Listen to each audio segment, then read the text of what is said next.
What's going on out there, AGP Universe? It's your boy Sean Peoples. I'm here with the whole AGP fam. What's up? Tonight we're going to be talking about life insurance, basically a Q&A on life insurance. And if we get around time, we're going to talk about Dave Chappelle and cancel culture. Hey, AGP fam, let's get the party started.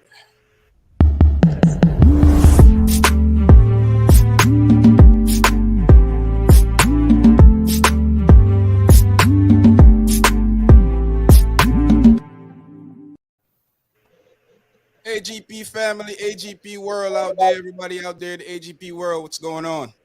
I'm here with Miss Juanita Rick, Miss Robin, Miss Danita. They're here to give us some information. We're here to, basically give the community some upliftment, giving some knowledge, putting out some communication out there to people that don't understand what's going on, putting out some communications to people that would like to know what's going on, but don't have the chance or the experience to get that done. So we're going to try and get that done for you tonight here. Miss Juanita, how are you doing tonight? I am absolutely wonderful. How are you? I'm doing well myself. I'm just hanging in there, trying to accomplish my goals for the day. That's staying awake and watching that Dave Chappelle thing again tonight. I got you. I got you. Okay. Miss Robin, what's going on with you, Miss Robin? How are you doing today? I am absolutely wonderful as well. How are you? I'm doing well myself. Miss Danita, how are you? I am wonderful. It is past my bedtime, but I'm great. Bedtime already?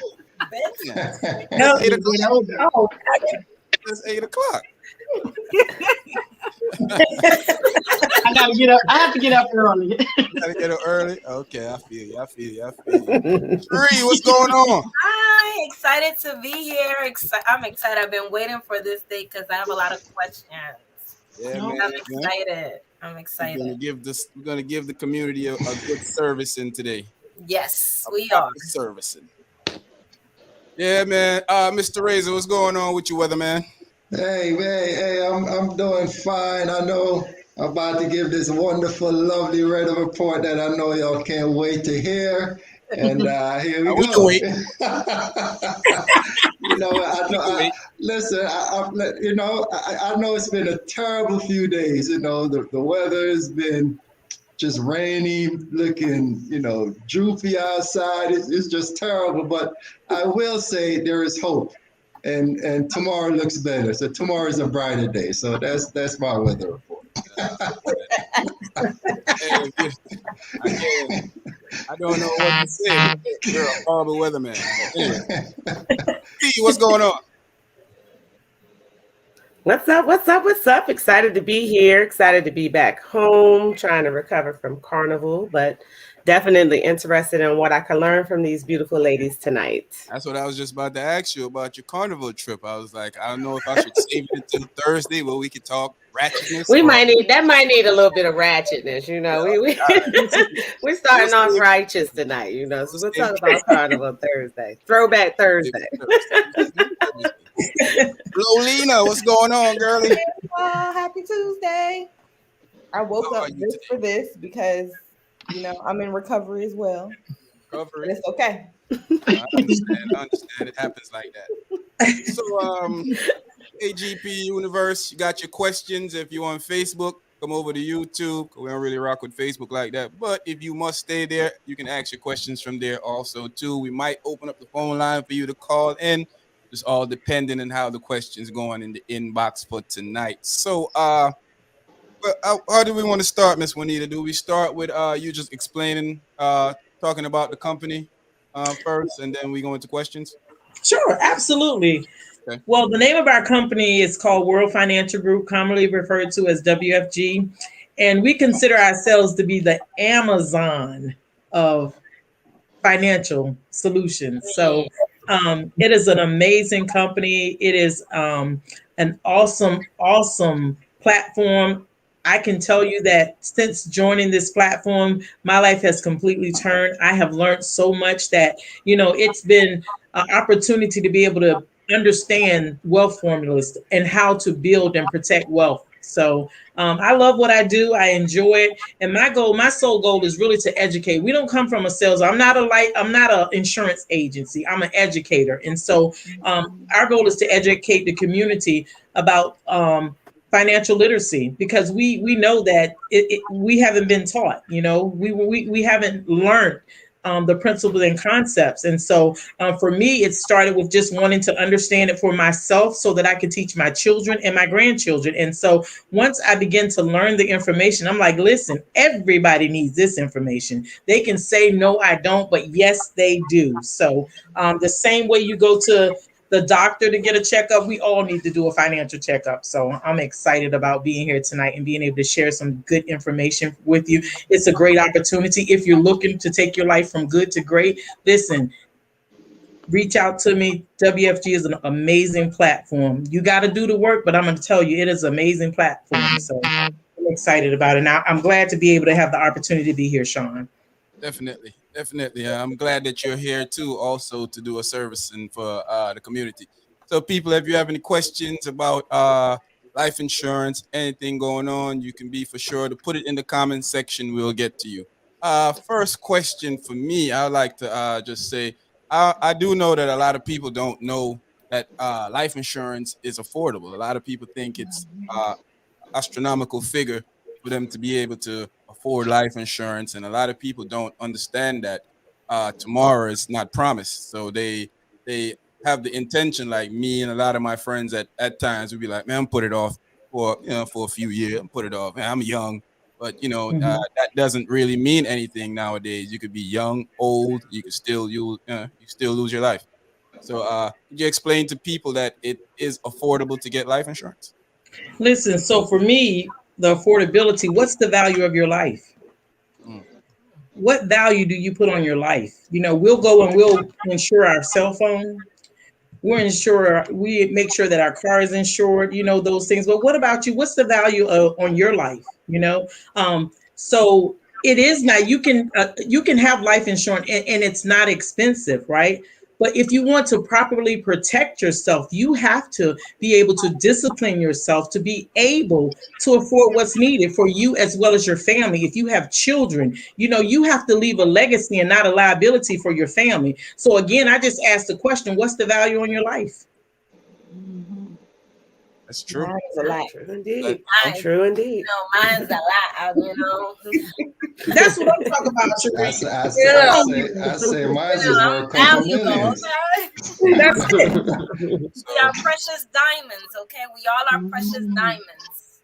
Yeah. So a lot of people take their life for granted, really, especially when you're young. You feel like you're immortal. You feel like, time can never catch up to you. And unfortunately, a lot of us have learned from experience that we have known people young like us, younger than us, that have passed just like people older than us have passed. Because death has no respect for age limit, a time frame, what time of day, what time of morning. It just comes when it comes, and you have to be prepared and able to take care of your family, your kids, and everybody. Big up to everybody that's out there on the podcast tonight. We're trying to give you some information on how to get yourself life insurance for your family, life insurance for yourself, so that if you were to pass on to the next life, that your family won't be stressing of how to take care of you and take care of themselves afterwards. So good night to you guys out there too. Sure, you got any questions you want to ask, Miss? I know, because I've seen I don't have life insurance, so I'm trying to get some. And I know that some people say you don't need a physical. Do you actually need a physical for life insurance? In some cases, yes, you do. So this is what I want to say to you. When it comes to the insurance company, just imagine they have to do their due diligence, right? Because just imagine if you had a premium that was, say, $130, right? But your policy is maybe $250,000. What happens if you just paid that one premium, then all of a sudden there's a death benefit that needs to be paid out. So they will definitely do their due diligence, And I often tell people that, what, when it comes to life insurance, listen, all the information that when you've gone to the doctor, when you've gotten a prescription, there's no need for you to not be honest about what's going on with you. You have to be open, honest, and transparent because the information is already there. They're gonna be able to see what medications you take when you went to the doctor, what was the diagnosis. So you just have to really be open, honest, and transparent. Being honest about it. We're not a one-stop pony show. Just so you know, we have over 100 product providers that we can go and we will fight to be able to get you coverage. So. In some cases you will need to have a medical. It depends on the amount of insurance, So if you're going to go to $1 million coverage, they're going to make sure you healthy. Yeah. Yes, you're going to need to be healthy. Okay. They came to my house to do my appointment. Yeah. So I didn't have to go anywhere. They came here and. Okay, so you don't have to go outside of your home. They can come to your home and meet you and do your physical. A lot of them will. Nice. That's good. That's good. So if I'm 21 years old, I've just finished high school not too long ago. I'm finishing up my last year or so in college, and I'm healthy as an ox. What can I expect to pay in life insurance, usually around a range mark for a person in that age group? It really someone. It depends on what. There's two types of life insurance. There's a term, which means when there's term policy, that means that when the term is up, you have the policy is up, right? Mm-hmm. But there's also permanent insurance. We encourage people. There's nothing wrong with term, but that's just like renting, right? Mm-hmm. And so we encourage you to have a permanent policy. A permanent policy is a little bit more expensive. So for someone around that age, it possibly could run you maybe $30 or $40 for a term policy. But if you want to do something where you're building wealth and you're properly protecting yourself so that as you get older, you have a nest egg, right? Mm-hmm. What I would call it. You would be able to put money aside, underneath your life insurance policy that grows cash value. So it depends on what you want, the amount of face value. So it can be 30 some. I've had where I've had a young lady $18.70 for a policy. She's 18 years old. I've had them where they're 24, 25, they're 30 something. Some dollars. But one of the things I want to say that we have to teach our youth that, listen, you have to begin to properly prepare yourself for life, right? You have to, don't sit and say, I just want a term policy for now because I can't afford it. If you discipline yourself, right, you can afford a policy that will actually grow cash value underneath your life insurance policy. So it's teaching you how to build wealth. There's a wealth formula and it teaches you how to do. We teach you how to do it. And so it's important to teach our youth now, because guess what? In 2034 or as early as 2026, there's not going to be any Social Security. So what are you doing to plan? What are you doing to prepare yourself for retirement? Mm-hmm. You can't sit and wait and think that, I'm going to wait. Most people look at, I'm going to get my Social Security check. Well, guess what? There's a deficit and they're not going to be able to pay it out. So you have to now, as of tonight, hearing this information, you have to sit down with the financial advisor to be a professional, to be able to help you to properly prepare for your retirement. And I'm telling you, if I knew this information that I know now, I'm 53 years old, but I promise you, if I knew what I knew now, I wouldn't be sitting here talking to you. I'll be on the beach. Yes, wonderful living my life like it's golden. And not building somebody else's dream, Yeah. Yeah. So with a term life and a term life insurance and a longer life insurance, you recommend that a younger person should get term life or not? I mean, they can. You can listen. You can have shakes, fries, mm-hmm. burger. Mm-hmm. Put it all together. You can get term. You can get perm. Listen, because you don't have to just have one policy, right? Yeah, just get that hamburger, the shake, and the fries. Get it all. Yeah, I recommend it. Because a lot of this is a wealth building tool, right? Yes. And so I really would suggest being able to sit down and look at. We do a personal financial analysis where we sit down and we look at, and it's not just for finances, but to teach them how to save, teach them how to build wealth, teach them areas that they may be spending astronomical money in a certain area. Hey, what if you took this and you put this over here into this policy, and you were able to grow cash value and be disciplined to do it? I say all of it, Sean. That's what I say. Term and term. So I got a question of can the term life be rolled into a full life insurance policy? There is a possibility, absolutely. There may be a clause in the policy that says, you can convert it to a permanent policy. Perfect example. Want to tell you something. When I was younger, I had a policy that with my insurance company, and it was a 30-year term policy, right? Mm-hmm. I paid this policy, and it was getting ready to end, right? But now at the time, I'm older and I have health issues, right? So being insurable was a difficult task. So being in this business, I realized, I need to contact the insurance company and ask them, is there a clause for me able to convert this term policy into a permanent policy? And thankful that it was, but it was right at the end. Had I not been in this business, I would not have known to do that, right? So I was able to get insured, right? The only difference is, guess what? Instead of paying $20.33, now I'm paying $131 and some change. Guess what? The cost of waiting to get insurance, it can cost you so much. When you can start when you're younger, the younger you are, the cheaper it is, right? So you can start, because at some point in life, you're gonna get sick, right? There's something that's gonna happen. What happens if you're not insurable? So while you can do it now is the time. There's no time to play around with what's going on in this world. There's no time to play around. You don't have an option. You got to get your house in order. You can't sit back and listen. Oh, they can throw me in the ocean. Well, guess what? Somebody still has to bury your tail, okay? Yes, we're not playing. We're not playing them games. So I have a question from a friend of mine. Let's say, I don't know why he's texting me in the third person. But let's say I have a 75-year-old mother, and she needs to get some life insurance. She doesn't have too many sickness other than she's old and brittle. That's what he said about his grandma.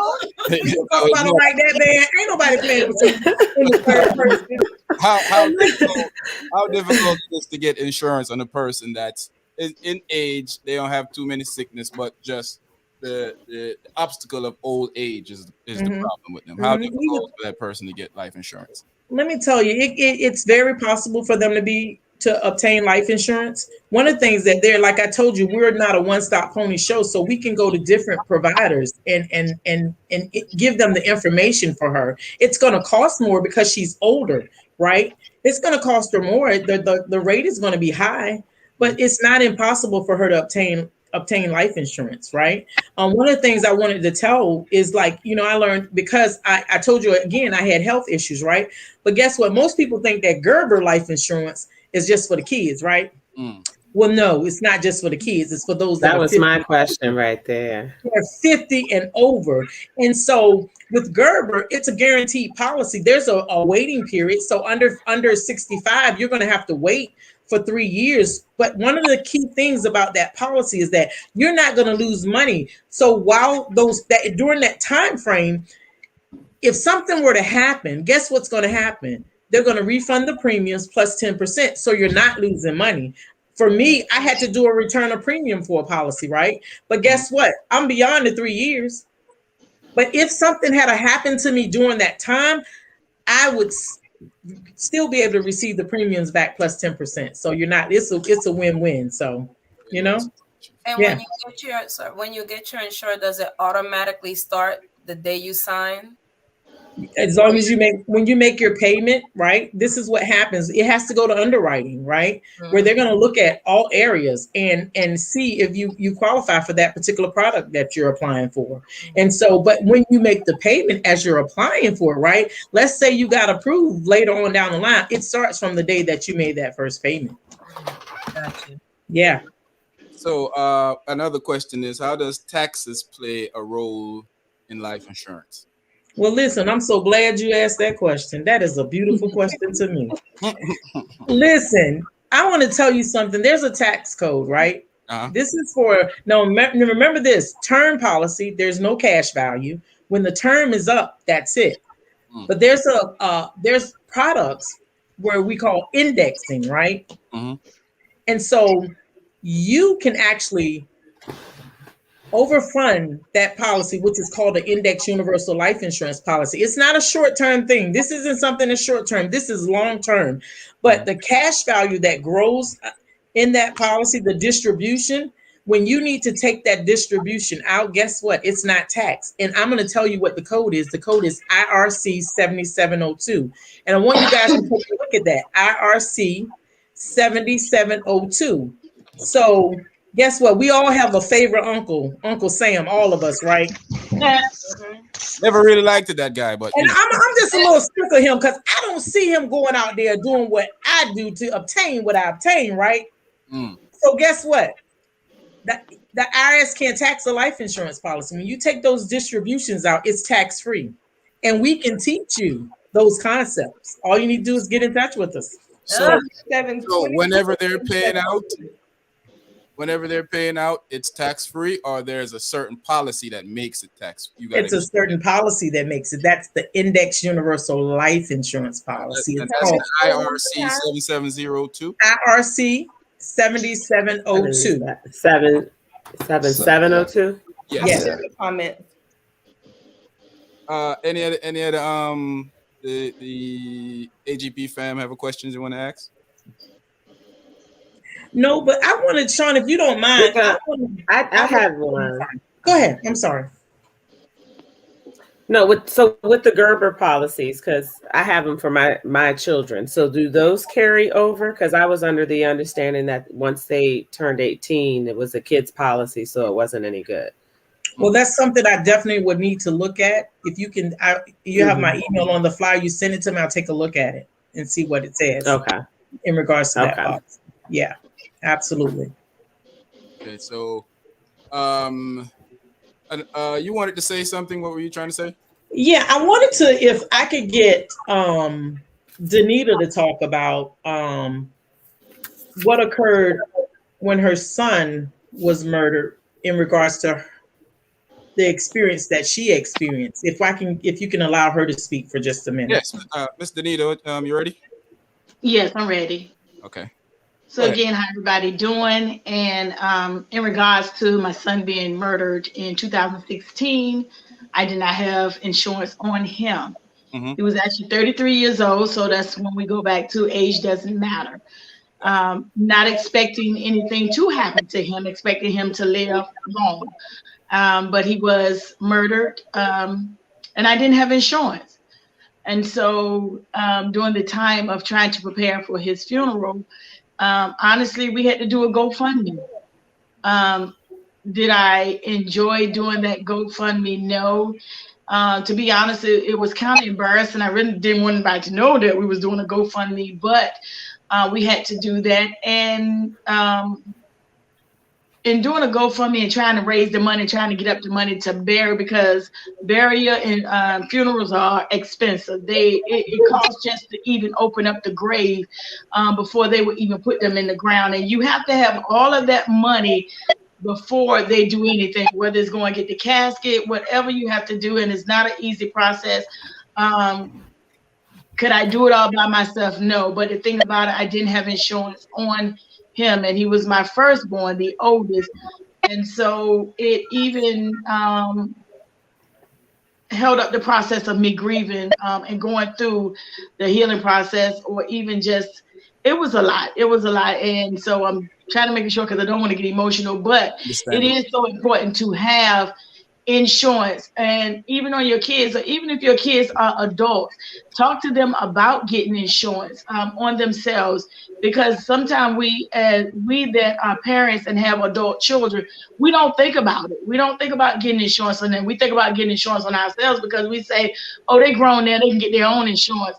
But sometimes it doesn't happen like that. So if you have adult children, go ahead and talk to them about getting some insurance on them, and some of them, they may have to sign or whatever, but talk to them about it, and so that they can make you or whoever the beneficiary is, so it won't be hard on you and your family, and you don't have to do a GoFundMe. But thank God, even with the GoFundMe and family members, that we came up with the money, but it was not fun to not have that insurance on him, as well as going through the pain of him being murdered and going through. It was a double the hard stress. and long process.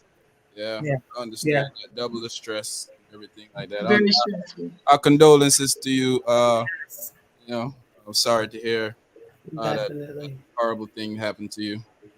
Yeah.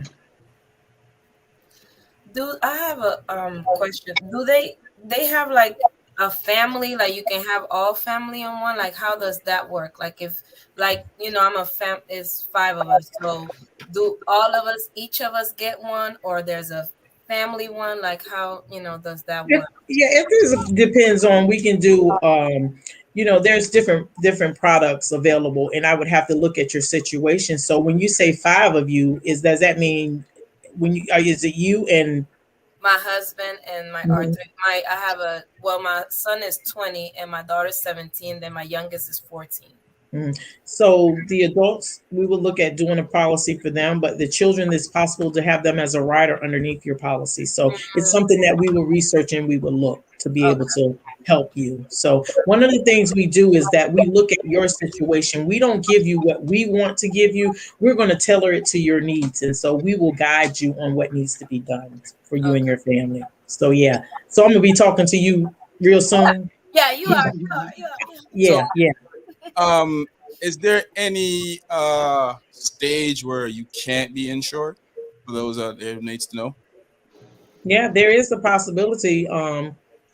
If you're diagnosed with cancer, heart attack. Perfect example. My girlfriend, her husband, had a heart attack. It just depends really on your health. There are some instances where you're not insurable.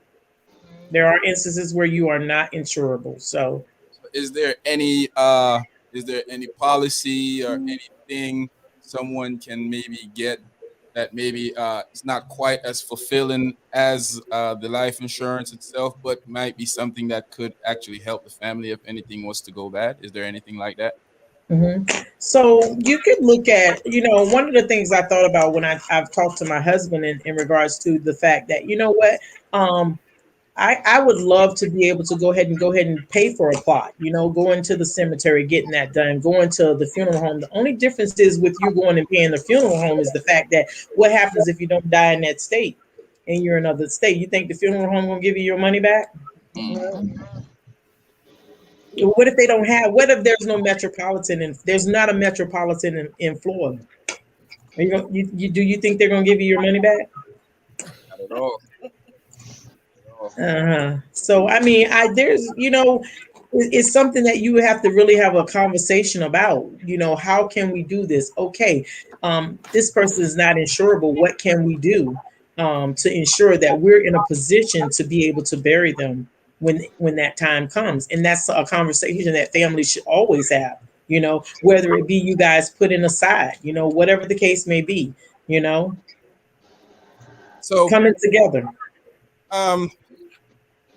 Let's say you have a child that was born with a disability or a side effect, maybe with I don't want to say cancer, because you already said cancer is one of those things that sometimes are not insurable. Let's say you can say sickle cell. Let's say the whole possibility of asthma, a real bad case of asthma, or allergic to a lot of stuff that that eating shrimps or peanut. I know a case of a kid that he can't be in an area where there's peanut, because if the dust out of the bag gets into him, he could possibly die. So if they know stuff like that, can you still insure that type of person?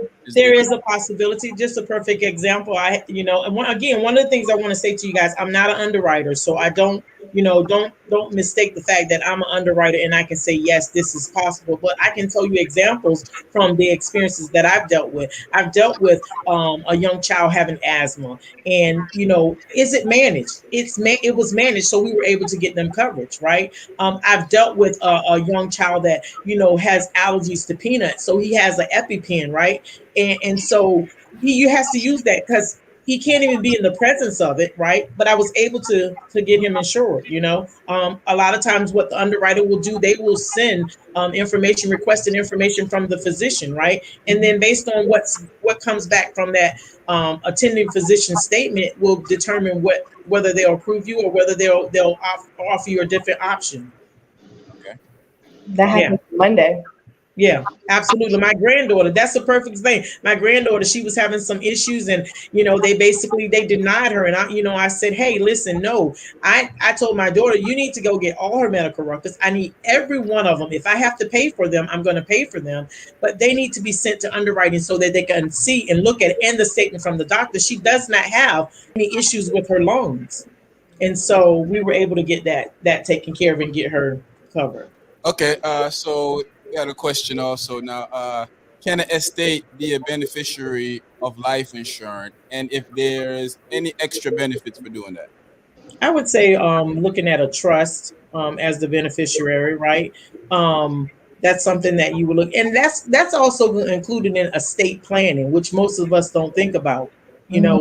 Estate planning. So that's something that you would definitely want to look at. It's possibility to be able to do it to a trust or things like that, but that's something that you want to go through the estate planning process. And we do have products where we can help you with your estate planning. One of the things I want to say about estate planning, I'm so glad you asked that question. 55% don't have a will, right? So if you don't have a will and you have your assets, what's going to happen to your assets? Your uncle gonna take it?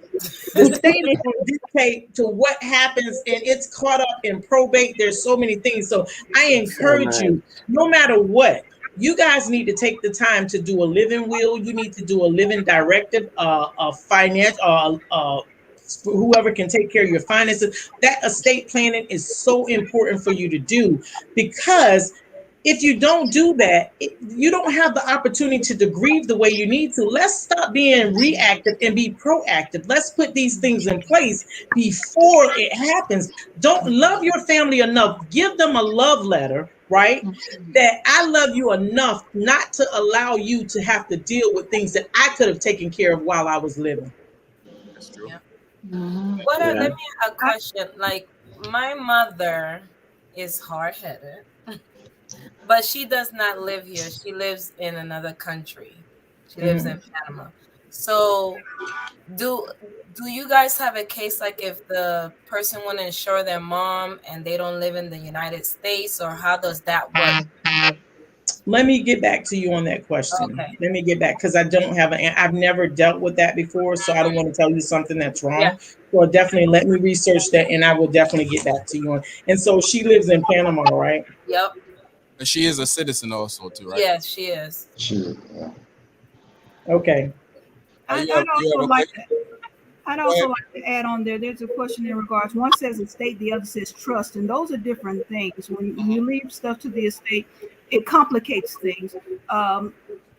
Somebody said the government decides where it goes, and that's pretty much how it goes. Everything is wrapped up in litigation, because even if you only have one child and your child is over that estate, if somebody else comes out and say, hey, your mom owed me this much money or whatever, that nobody sees that money until the court decides.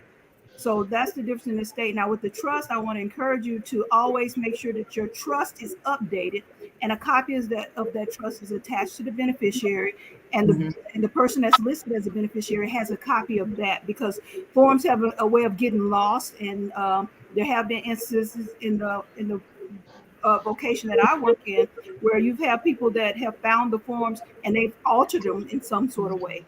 And so that also leads to litigation, or ultimately your wishes are not granted upon your death. And we always say, Juanita said a love letter. And when I give briefings, I always say, take care of your loved ones while you're alive so that we can take care of them once you're gone. Nice. Yes. That's good. Yeah. Star Pants, say your question is long. Go ahead and ask, man. We're here to answer all the questions. Go ahead and ask your question.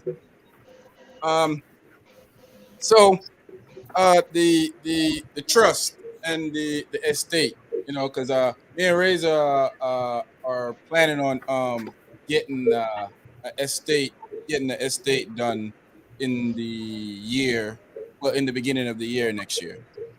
So the difference between the trust and the estate is that could you explain that to us one more time, just to clarify that difference between the trust and the estate? How did the money work? Because I know the estate has the option of doing whatever it thinks is best for the estate. So how is the difference? How is that difference between the estate and the trust now? Like I said, when you have the estate, you put a person in charge of that estate, and that person acts on your behalf. It's like a power of attorney within a state. Whereas a trust, when you establish a trust, that's like a whole person, like a living person. It's not a person, it's a trust. And it's sealed in there. It's just like your will. It's sealed in there exactly who gets what and where it goes. And so it's paid directly to that entity. And then the entity disperses it. So, and that's the difference between the two. Okay, understood. So with the life insurance, let's say, unfortunately, it's my time to go. Is it possible to pay out to many different people, or does it only pay out to one person? No, you can have as many beneficiaries as long as it equals up to 100%.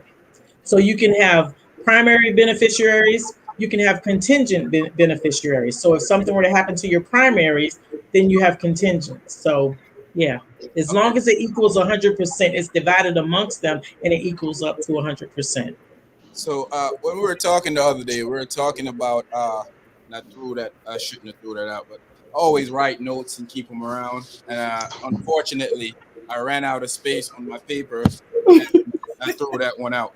But so you're gonna treat me like that? Okay. It's all Lola's fault. It's got to be my fault. Yeah.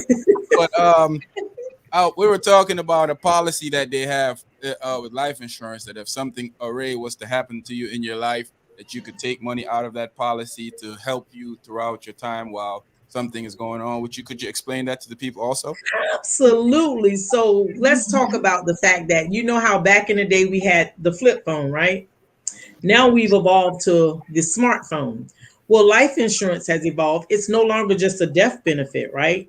There are living benefits attached to. You can have living benefits attached to whether it's a term or a permanent policy. And what that says is that if you were to get too sick, right, and you weren't able to perform, let's say, 2 of your daily functions, you could use up to a percentage of that life insurance while you're living, right?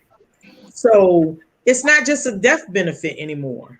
It's living benefits attached. So listen to this. You know how in your job they have the extra you can have AFLAC. If you get sick, you get short-term disability, those kind of things, right? But let's say, outside of your job, let's say you had your policy and it had living benefits attached to it, and you weren't able to, say if it was a critical illness. Let me tell you the percentage. And actually, I just got that information tonight, because I did not have the percentage of what would be paid out for those benefits.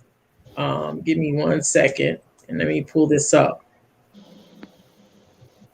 So let's talk about, if you had critical illness, you could use up to 90%. That's a stroke, heart attack, or cancer. You could use up to 90% of that policy, that face value while you're living. And then terminal illness, terminal illness for 12 months or less, you can use up to 100% of your face value of your policy. So living benefits is where it's at. It's not just a death benefit. So people look at life insurance, oh, it's just a death benefit. But what would replace your income if you were not able to work?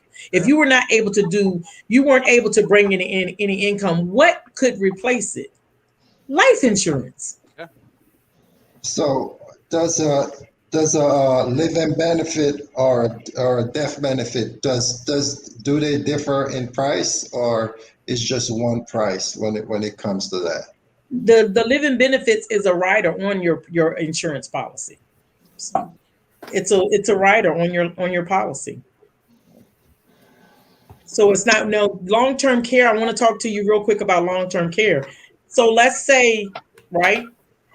Most of the times, at some point in our life, we get sick and we're not able to do 2 of our daily functions. Well, it requires us to go into a nursing home, right? Let's say you have assets. What happens to your assets if you have to go into a nursing home? If you own your several homes, you built your businesses, you work hard to do everything that you needed to do, right? To build wealth and leave a legacy for your family. And all of a sudden you were ill and you ended up having to go into a nursing home. Guess what will happen? Is there anybody can tell me what happens to your assets? They go to the state. Yes, they do. Go to the state.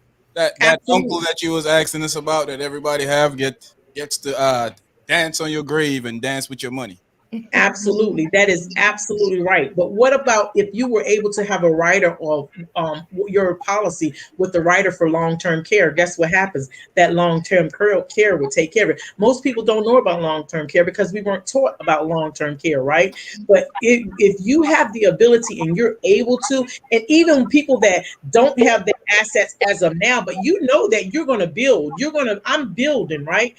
I need to protect what I'm working to build. And you're healthy. Listen, get long-term care. Add that long-term care to it. You have to be suitable for it. That goes to underwriting, but that's something you want to keep in your mind because you want to protect what you work hard for. You don't want to give what you work hard for to the state. You can't even leave it to your family. And a lot of people say, "Oh, I'm just gonna gift it to my child." But guess what? There's a 5-year look back. So guess what? That's not gonna work for you either. That's true. Miss Danita, you had or is it Miss Robin? Do you have a question that you was trying to ask?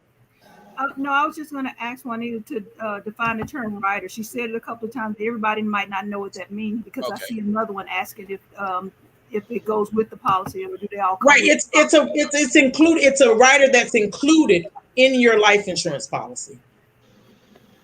It's included in your life insurance policy. Yeah, so it's not a separate. So you have that policy with that as an attachment to that policy. But do you have to add that, or is it in everyone? No, it's not in everyone. You have to actually add that specifically. Okay. It's just like you described the combo meal. You want the fries and the shake, and you want an extra. Yes, I want the apple pie. Unless you go to upgrade. Come on, Sheree. But if you go to El McDaniels, you might not get ice cream. Might not get the ice cream. I was waiting for Sean to give us the correct name of our El McDaniels. McDaniels. Okay, that's what the McDaniels. Okay, gotcha. That leading into a question of mine. Unhealthy eating, can that affect your policy?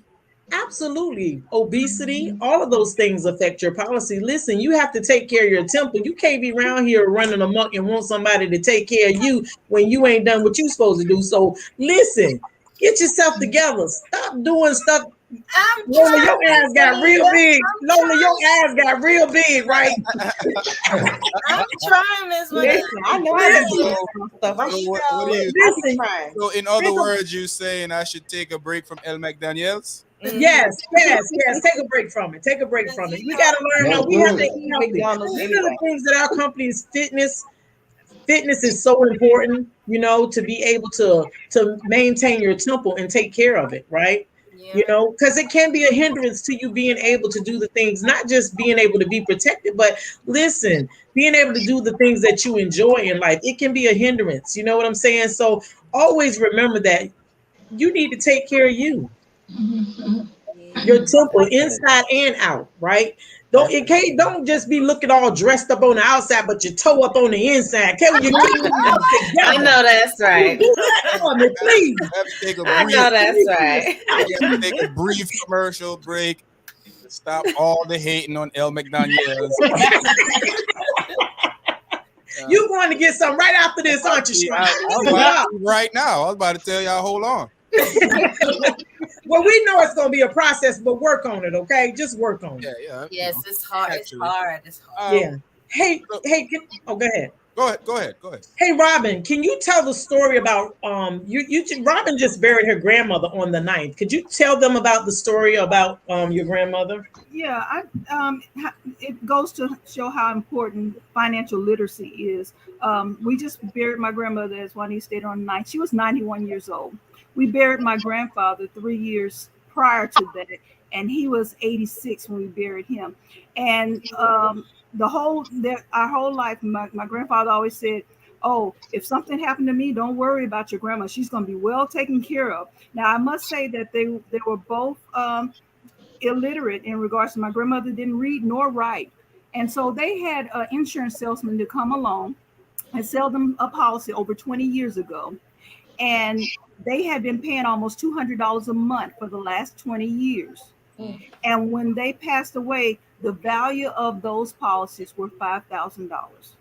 Oh, wow. So that was not enough to bury my grandmother. Wow. And so it's important that, she talked about the financial checkup.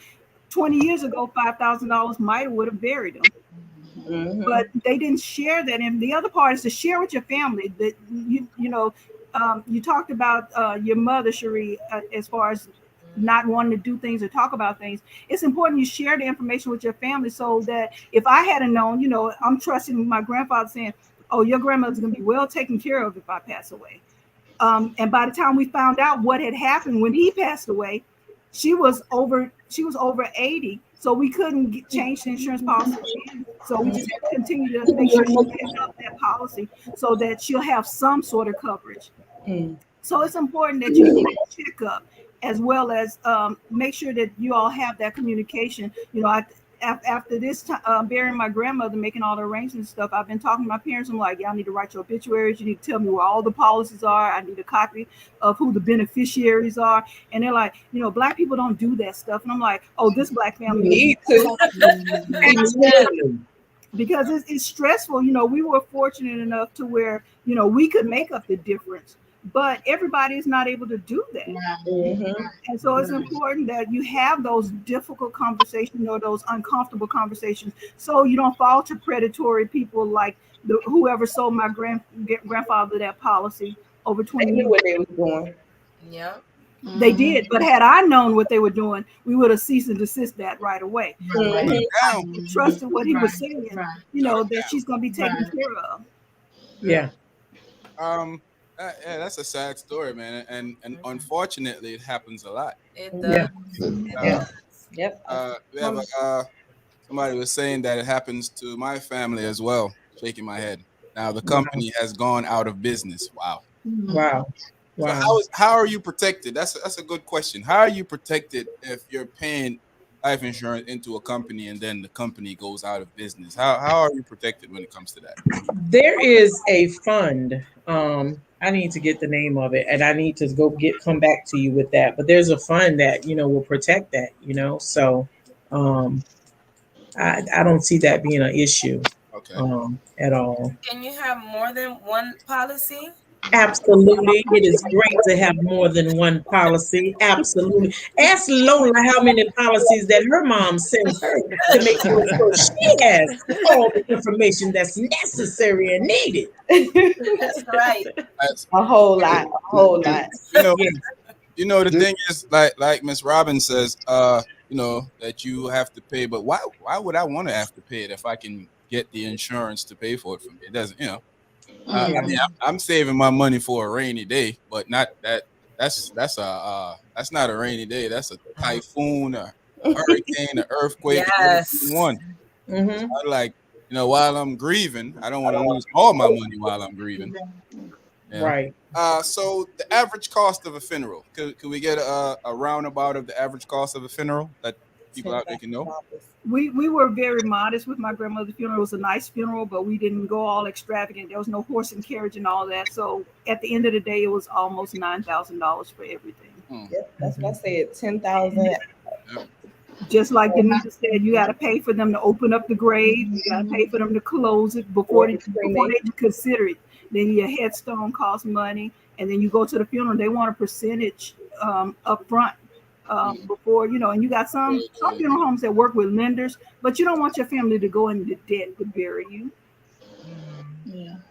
Miss Robin, you was saying earlier about the whole situation with your grandmother, and she was paying into this insurance for so long, and she only got only 5,000. Do we have policies that, let's say I'm paying into a policy now, the next 20 years from now I pass away, and that my policy that I had, that amount of money may not cover me at this particular time, because of inflation, as soon as we go, inflation goes up. Is there any policy that, that adjusts with inflation as you as time goes along? Like it will say, well, you're paying this amount now, but as time goes on, it adjusts with our inflation rate. That question goes to Ms. Ricks. I don't have an answer for that question, Mr. Razor. I honestly don't have an answer for you on that one. I've never dealt with that before, but I can assure you that I will research it and make sure that you get that answer. Okay. Now, one of the options is also that there are policies that are attached, like say index funds and IRAs, where they build cash value above what the policy face value is. So you do have that option. Okay. Mm-hmm. Nice. That sounds good. Y'all got some good. Yeah, I like y'all. Because we want to come back. Comment here. Life is full of unexpected drama, unexpected issues and stuff. We all know that growing up, especially in our community where everything is kind of taboo. It's taboo to get your mental health in check. It's taboo to have life insurance. And a lot of it comes on the part of not knowing, not being able to understand that there's stuff that you can do and there's stuff that you can get to supplement that type of income. And when you, like I was saying earlier, when you're grieving, why you want to spend all your money when you're grieving? You want to, that's the worst part of it, to be grieving and now you broke. Or grieving and don't have it. Yeah. Yes. So, the thing is, where we aren't informed enough, and this is one of the reasons that when Ms. Ricks reached out to me and was talking about wanted to speak about this, I was like, this is a great idea. There's a lot of people don't know this. I have friends who have a lot of money and their last intention in their mind is to think about life insurance. When you ask them, I was asking my friend the other day, and he was like, well, I'm gonna get back to that later. I'm like, what if later never comes? Yeah. So, and then I have a friend that, he's always talking about, boy, my blood pressure high, boy, I'm about to get up out, boy, I'm gonna be out of here soon. I'm always stressing. Got life insurance, well, I'm gonna get it in a few. So, like you gotta make your mind up of what you're trying to do. But we're not trying to talk down on people. We're just trying to think that a lot of people think that it's a lot of people think it's very difficult. A lot of people think that it's unaffordable, that they can't afford it. And a lot of people just think that, even if I can afford it, I don't want to go spend $300-$400 a month. But they don't realize that you can get insurance for less than that. I know people who are paying $14, $25, $30, $50. I know people that are paying not a lot of money and giving some decent coverage. So we're trying to encourage people to go out here and get covered. Star Pants came with his question. Lola, go ahead and read that. My question is, if you have pre-existing conditions, yes, you may still get covered, but it will be high. But why, if the person is healthy, they don't automatically get the premium coverage? Oh, that's interesting. Yeah. I mean, let me just make sure that I'm understanding this. So someone with pre-existing conditions may get covered, but it will be high. But why, if the person is healthy, they don't automatically get the premium coverage? I don't understand why they wouldn't. There's I don't understand why they, the rate would most likely be less than what the person with the pre-existing condition is paying. Definitely should. The insurance companies are risk averse, so a person that's healthy, their premiums will be less. Yeah. As far as the automatic coverage, I don't know, DJ Star Pants, if you're talking about the requirement for physical, but I can tell you from my experience with my son, I got him coverage when he was 20, and to make sure that he had insurance, and we answered a questionnaire. He didn't have to do a physical because his medical records came back clean. So all we had to do was fill out the questionnaire, and they asked questions. They looked at his medical records, and there was no physical involved. And so, in that, for $25,000 in coverage, it's only $29 a month. Yeah. Look at that.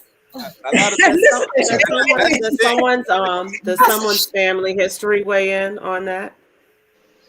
Yeah. Does the person's family history weigh in on their premium coverage as far as their health physical?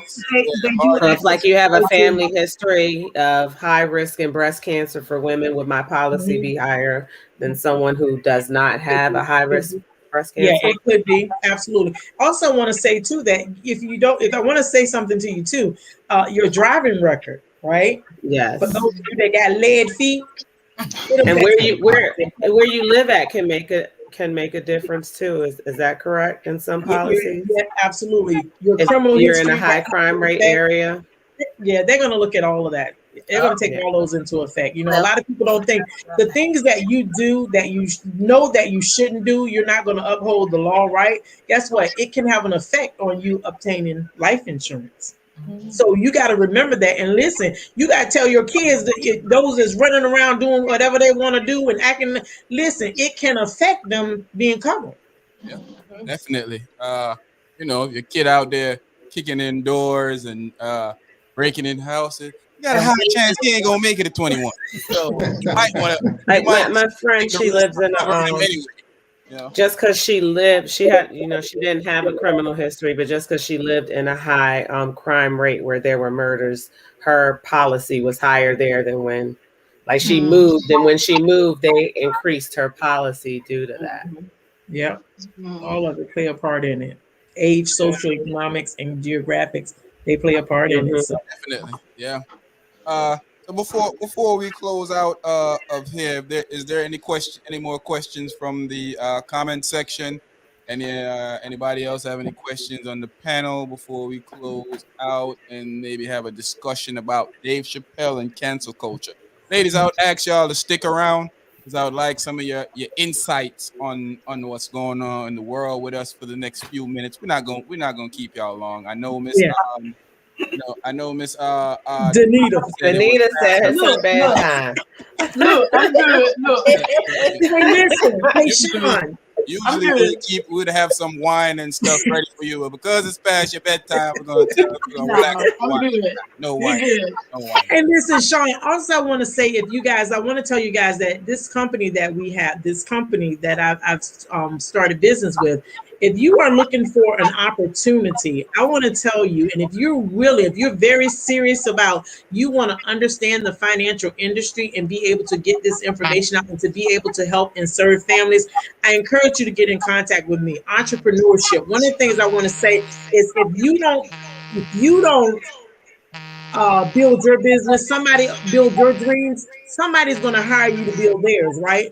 So let's stop building somebody else's dream and start building our own dreams. And this is a great opportunity for you to be able to do that. And it doesn't matter. Listen, we're in all 50 states, Hawaii, Canada. So if you are interested in looking at this business opportunity side of it, reach out to me. It may be for you, it may not be for you. But one of the things I do want to say is that you definitely want to take the opportunity. Listen, take a look at it. It's an amazing business. So take your life from good to great. We got some amazing brokers in our company. Miss Tammy Frazier is an amazing broker. She has taught me. She is still teaching me. I'm still eating from her mouth, listening to everything that she does. They don't mind teaching you. I had no experience in this business, none whatsoever. But to be able to learn this information, hey, listen, it's done wonders for me. So let's go to the next part, Sean. I'm ready. She read it tonight. She read it. So if you want to get in touch, with Miss Miss Juanita, Miss Ricks, you can also hit her up at this is her. You can get in touch with her. Her email address is Juanita Ricks at Gmail, Juanita Ricks1 at gmail.com. The phone number is also there that you can get in touch with her. Does it matter if they're in different states, Miss Ricks? Doesn't matter. We can expand all over this world. Let's get it. Don't matter. Come on. If you could be in Alaska or Hawaii. Let's get it. They also have if you're in North Carolina, I want to encourage you. We have an amazing opportunity, expansion that's going to be happening in North Carolina. Get with me, give me a call. I get the information to you so that you can be a part of that amazing event. So we already have a person saying they're definitely going to get in contact with you because he had a fight to get a good rate. Maybe he said DJ address. It happens to us, man. It does. It does, though. It does. It does. So, we still will be here for you. You know, you can always, if you can't remember to Miss Ricks up on her our contact information is right here. So if you don't remember our contact information, always remember that you can email us and we can always get into Miss Ricks, get in contact with Miss Ricks and get you in contact with Miss Ricks. So we're here to help everybody. Got to help each other, man. We got to service our community. We don't service our community. Who is going to service our community for us? Exactly. Don't forget to like, not our uncle that takes our money when we die. Subscribe, join. Yep. So share this with your family. What you saying again, Lola? Say that again. Like, subscribe, share this with your family and your friends. Join, become a member so you can see the videos that we don't talk about. Yeah, look, we ain't gonna talk about those videos. Yeah, y'all ratchet videos, them ratchet ones on Thursday. Yeah, we ain't gonna talk about those. Yeah, them ones on Thursday that I got to click off on. Hey, so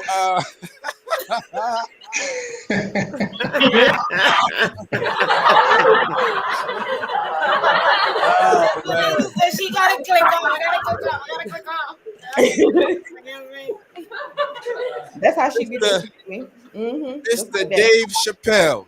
If you haven't checked the Dave Chappelle comedy show out, it's on Netflix. It's called The Closer. I checked Mr. Chappelle. Well, I actually watched it the first night it came out. We were actually on live. I hurry up and got off with the guys and went ahead and got my Chappelle in and enjoyed it. It's controversial to some. A lot of information was put out there by Dave Chappelle about a certain community that I don't like to talk about because they always get a little upset, and I don't want to be in their path because they seem to ramshack everything and run over everybody. So all I'm saying is that I heard Dave Chappelle say some horrible stuff on that same special about black women, and I don't hear any uproar about it. Not one. I don't hear nobody saying it. And he purposely did that to prove a point, and they're proving this point for him. He said some derogative stuff about black women up there that while I'm watching it, I'm like, ooh, I don't even say that behind their backs. Yeah. You know? And not one person came out and say, cancel him because he's disrespecting black women. But as soon as he says something about that alphabet community, it's a problem. I don't get it. I don't understand it. Taking off. And he did it purposely, and it's a cancel him right now. So what I'm asking is, I would like to ask the ladies that are here as guests tonight. If you have seen the show, I think Miss Robin said you just watched the show the other night, right? So have you seen the show? How did you feel when you was watching the show? Did you feel like he went too far? Did you feel like it was just comedy? What's your thoughts on it? He was Dave Chappelle. He didn't go any further than the Dave Chappelle show. You know, there's a lot of things would be found offensive, but my thing is, it's comedy. And if you don't like it, then don't watch it. Pretty much. And I didn't see anything, you know, like I said, there were a lot of offensive things, but that's what I expected when I turned on Dave Chappelle. Right. Exactly. So, and the things that he said though were, even though it was in the guise of comedy, it was true. It's very true. You know, he even went on a limb and explained to them exactly what he's doing. And they choose not to listen. He said, I don't have a problem with the gay community. I don't have a problem with the trans community, but I have a problem with his white people. And he meant racist white people. That's who he has the problem with. He's been telling us that since day one, and they haven't been listening to him. You know, when I watched it, right, I didn't feel uncomfortable. I didn't feel anything other than the point when he was saying the stuff about black women. And it triggered a thought in my head, knowing that because he's talking about them, I knew something was going to come of it.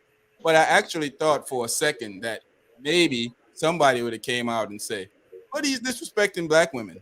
And not one person came out. I'm still stuck on that because not one person have come out yet and said anything. So my question is, when is it wrong? And how is one wronger than the other? Is it okay now for like he said about the baby to kill an N-word in Walmart and no one cares, but hurting somebody's feelings and you got to cancel it? How is one greater and or worse than the other? It's not. The world is just screwed up. Everything's all twisted up. Like, it should be no difference. And like, if you're going to be mad at somebody for something, be mad at them about everything. Don't pick and choose what you want to be mad at them about. If you're doing the same thing across the board, that's not fair. Yes. That's right. That's very right. Yeah, you can't go and cherry pick what you want, and like you said, he proved this point. You know what he went exactly to prove that point, and he said it. He said it. Mission accomplished. Yeah. Yep. Because at first I'm like, no. But then when I was listening to him more, I was like, oh, okay, I see what he's doing, and he's exactly right. Absolutely nobody. He called. I mean, it's kind of sad that we've come to the point where, you know, women being disrespected is kind of the norm. You know, like, unfortunately, it's been going on so long with us that it has become the norm. You know, it's not common to hear men stand up for other women. You hear women stand up for women, but you don't really get that man to stand up. And men have been disrespecting women so much, and it gets ignored that, like you said, it's normal. Nobody noticed that. Nobody noticed that at all. But the key thing that he said in that I really felt was how he said, we're not angry at that community. We're jealous. We're jealous because you piggyback off of our oppression. You piggyback off of our discrimination. You piggyback off of us to gain these rights that you have. And now that you have these rights, you completely diminish us in our struggle. It's all about you, you know, like even with this presidency that came, you know, it's like, hey, Black Lives Matter. But everything that they've done since they've gotten to office was to promote and help that community.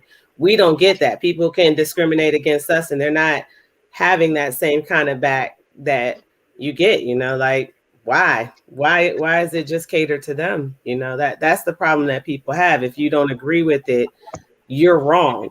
You're not okay to have your own opinion. You're not okay to do anything. You just have to support them. And we as Black people, we don't get that. We're always wrong. We're always talked about what we did to deserve it, you know, or why we look this way, or why we did that, or why we complain about this. We don't get that same kind of support from all of the other minorities, but we support those minorities when they're fighting their fight. Because they think that they're better than us. We're not, you know.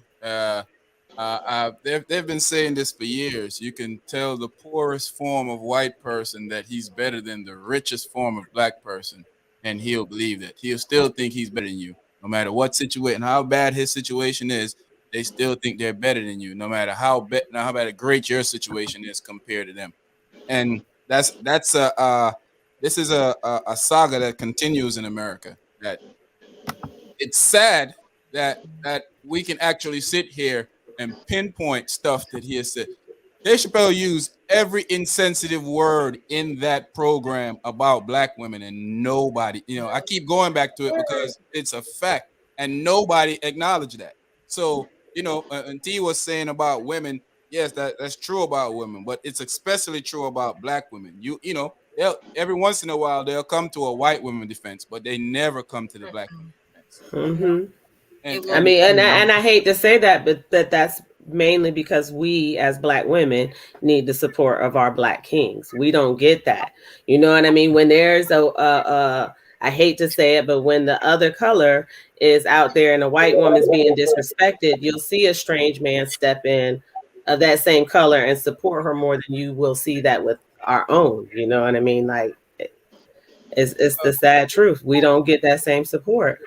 I know where I'm from. I always see people stepping, but there's a different. I know there's different places and different times for everyone. Where I'm from, whenever a woman is in need, whether she's white, black, purple, or pink, there's always somebody in the community that's stepping there. Yeah. I have family member that have lost their life defending women that they don't know. So I spoke about this on the podcast before. I have a cousin that died in a club because he was defending a young lady that he didn't know, and that young lady testified that, No, I don't mean defending that way. I mean, like, you'll see our black men disrespect. Like he said, the baby says a lot in his raps about disrespecting black women, and no one cares about that, but they care about him saying something against the transgender community. If our black men were more vocal about it, maybe that would help us, is all I was saying. But they do have I understand what you're saying, but they do have black men that. No, I'm not saying no men do it. Like we said, there's a minority and there's a majority. Yeah, it's never 100%. A lot of them that I've seen that I will say I'm surrounded by good black men and good men that anything happened, just even when I wasn't married to my husband, I know for a fact if something was to happen or anything, I know I can just send a text to Sean and be like, hey, this happened to me, or I can send a text to somebody that and I've seen a lot of platforms, people on TikTok and YouTube, they don't get a lot of credit, but I've seen them defend black women. Up for everything that you see about their platform is about, black women. So they do have good ones out there. But like you said, it's not a lot. Yeah, I'm not saying no men do it. Yeah, I'm no way, shape, or form. I'm just saying the culture that we've come into, like even the black girls feel like they have to, disrespect themselves to become somebody nowadays compared to how the respect level was before. We don't really have that. I think it's a change of societal needs and wants, because I can remember at one point hearing, and I'm going to ask Miss Juanita, Miss Robin, and Miss Danita for their input on this. I remember at one point hearing an elderly lady from South Carolina told me one time that when she was coming up, didn't have these type of problems in the black community when it was segregation. She said what happened was when the community everybody start placing together. Black women, black men start having the same problems that the white man was stopping the white women from, and was initially stopping black men and black women from having also. So I guess it came from just having one set of problems in your community to a whole bunch of problems in your community. Ladies, what's your thought on that whole situation that we were speaking about? I want to hear from you guys. I was just having that conversation the other night with my uncle in regards to how much better it was during segregation, even though, there were certain things that we had a lack in certain areas, but we were the most prosperous at the time because we stuck together. And we were forced to stick together because we couldn't go anywhere else. But during that time, there was as black people, our most prosperous times. And the one thing that you will have to look at is the systemic oppression, this systemic dehumanization over time that people were taught to believe about black people. And then black women, because we've endured everything that they've thrown at us, people tend to believe that we're supernatural. We don't hurt like everybody else. Therefore, we don't need a defense. And then, you know, as Black women, you know, we perpetuate that strong Black woman. And then it becomes, you know, oh, that's a strong Black woman. She don't need me to defend her because she's fine. She got that Black girl magic. I could beat her down and she's going to pop right back up. So there's no need for me to defend her. And then have the part where the family element, you know, once the government came in and the other things, destroyed the Black family. Because like I say, when we were segregated and we were to ourselves, there was nothing that we couldn't accomplish. There were the wealthy community, the professionals, everything we needed was right there in our community.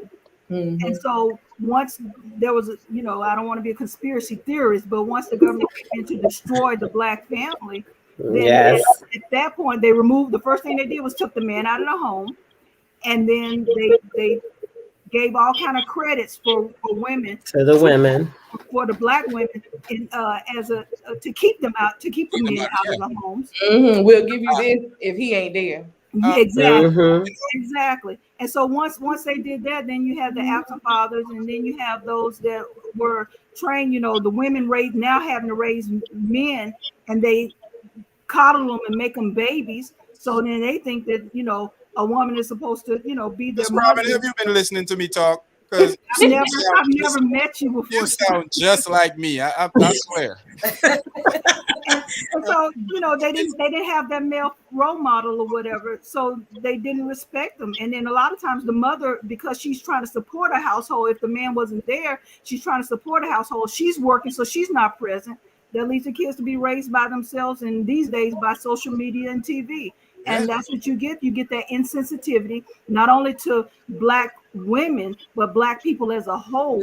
And, you know, we are killed by our own a lot of times. And that's because we're taught and we've been systematically programmed that they're against each other. No value. I definitely agree with that. Yes, that's 100%.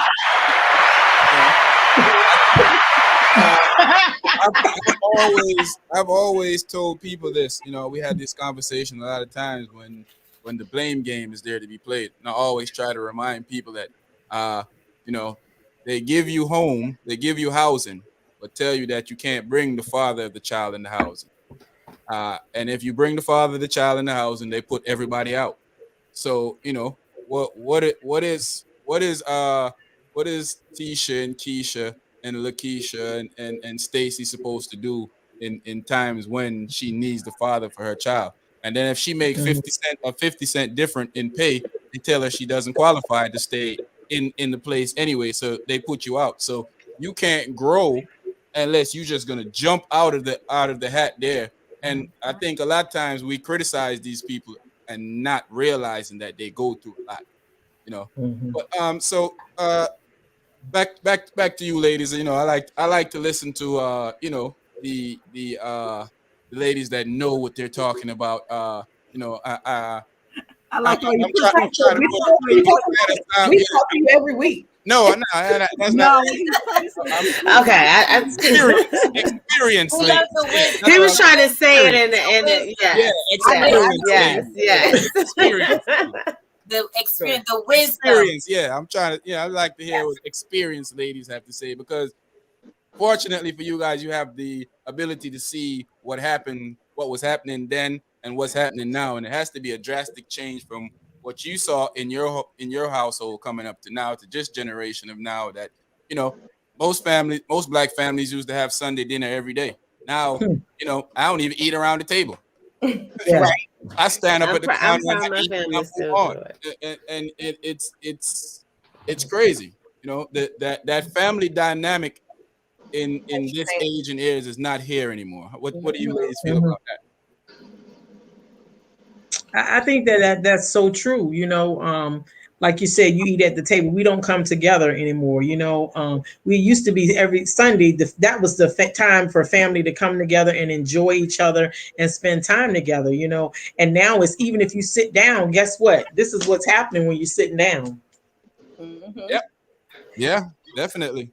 there's no communication with each other. There's no, it's just electronics, or you don't even come together. Oh, I put you something in the microwave, just grab it, and eat when you get ready. We don't come together. And that's a missing link, because when we came together as a family, then you had the opportunity to actually sit down, talk to each other, see what was going on with the family, right? And be able to come together to work on whatever that issue was, and stuff. And we don't have that anymore. It's just like, you just on your own, do what you do, right? But we have to get back to taking time and spending time together and building. Because one of the things that I know for sure, a house divided cannot stand. And so if we remain divided, guess what? You leave the door open for the enemy to come in and just run rampant in your family and do whatever he wants to do, but not on my watch. It's not happening in my house. That's And right. we that it's not happening. We have to come together, and we got to spend the time together. We got to build together. We got to work together, because if we lock arms, listen, if you come for nines, you gonna have to come for a whole lot of us. It ain't just one you coming for, okay? You got the wrong one, so you gonna need to go somewhere else, because this ain't what you want. Reach. I know that's right. I love my family. We love you. We love you. I want to kind of piggyback off of Juanita, because coming up with our family, we're first cousins. We were very close. Yes. They were at our house. We were at their house. Of course, my mom was the cook, and so so we were very close. And one thing I can say about our family now, sometimes we don't get together as much as we used to, but we still try to get together. And I give it up to the young people in our family as well, because they're trying, Keisha and Lorraine and the rest of them, they still try to, in some kind of way, to keep our family together, even if it's not with us older ones that they really don't, because they do their thing, but they still try to stay together. And I really thank God for that. And one thing I can honestly say, and when I'm listening to everyone and I'm saying they're talking about the Black women, but what I see in this time is the Black women put each other down as well. Very much so. We got to stop allowing I'm going to say we, because we are a culture. We got to stop calling each other bees and thinking it is. Now, I don't cuss, but it irritates me to hear another woman and they think that's a good thing to call each other bees and this and that. And it's just happening, but it does not sound good. So if we're calling each other those things and we're not respecting one another, how can we expect someone else to respect us and stand up for us? Yes, we went through, our ancestors went through all of those things of being separated and the men taken out of our homes. But I often say now, we are the people. We can make a change. And when we say Black Lives Matter, do we really matter? They say, and I'm not taking away from it, but do we really matter? Do we matter when it comes to us? Do we matter when it comes to us killing us? So and my hand's starting to shake, does Black lives really matter to us as Blacks? So we have to take all of these things and put it together, not get together when the police kill us or this person kill us or take us out. Our Black young men are very smart, and we also have to continue to speak that into their lives, to tell them you are somebody. You are a priest, provider, and a protector.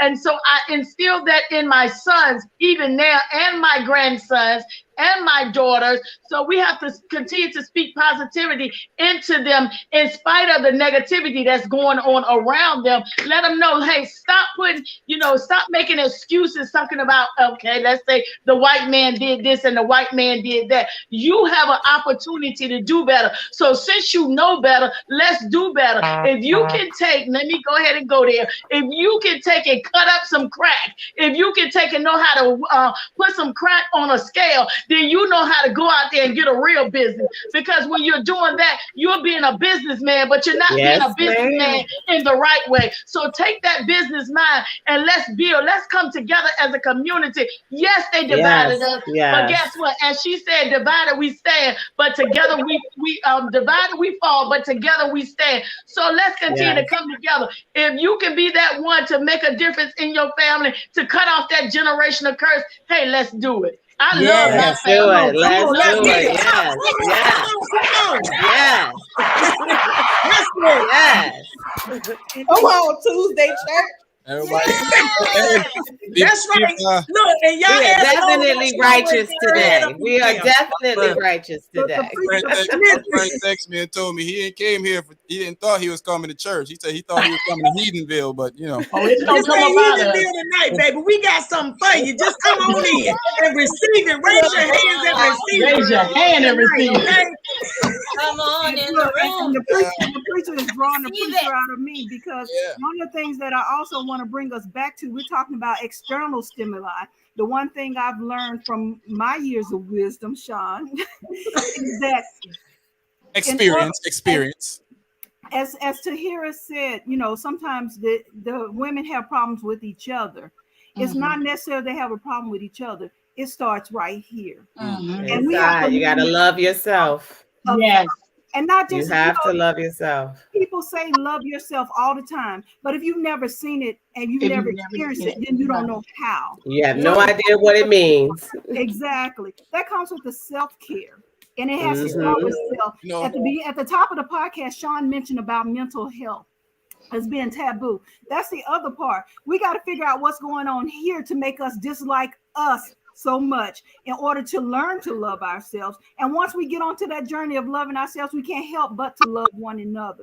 Exactly. Starts with self-love. Regardless of what happened outside, regardless of who did what to us or who says what about us, if we don't speak to ourselves as well as when we speak and input and pour into others, then it's not going to go anywhere. Yeah, 100%. You can't love someone if you don't love yourself. I feel Cherie was having a conversation last night about this particular thing, about, you know, I guess there's a lot of times that there is so much hurt in our community that I'm seeing that people don't realize. It's like, you know, I've been saying this all day, and I didn't want to put it on Facebook because I figured that person that I was talking about would realize I was talking about them, and I didn't want them to feel offended. Now, I'm not a person that cares if you're offended or not, but at the same time, I don't go out of my way to willingly offend people. And I was saying it's the blind leading the blind, because I seen somebody put some outrageous stuff on social media, then another person that's just like them jumped on it. I agree with this, and I'm like, no wonder you agree. Shareable. Yeah, you know, you guys are the same type of people, so that's why you agree with this nonsense. And you know, I do realize that as men, we play a horrific part in the destruction of our black women. We do, but you know, I'm here to tell women all over that there's a lot of good guys out there, but a lot of times you just overlook them because they're not the flashy guys. They're maybe the guy that you think that you should have, but that guy probably the guy that could bring you into, or y'all could bring yourself into the next atmosphere, into the next world, into the next power couple. But you chose that, hey, he's not handsome enough. He's not his 6-pack. He only got a 3-pack. You need to have a 6. Well, sometimes like she was saying, when people don't really and that's why people downplay self-love a lot. When you don't really love yourself, you allow yourself to be put into dead-end relationships like that because you don't realize you deserve the type of love you're supposed to get. When you think you're not worth anything, you're going to allow scumbags to come into your life and they look like a king to you. But when you truly love yourself and you know that you're a temple and you know what you are and can't nobody persuade that, then nothing but the right men are going to start to come into your life at that time. That's because you're actually opening your eyes to see that this guy's worth it, but this guy isn't. You know, like sometimes you have to realize your own toxic behaviors, and people don't do that. They're so busy playing victim and pinpointing at this guy and that guy and all these different people and what they do. No, sweetie, sometimes you are the toxic one. You are the one that needs to learn what's right for you. You know what I mean? You're the one who needs to put yourself into those situations where you'll get the type of man that you say you want, but you've been blocking away because truthfully, you don't feel you're worth them.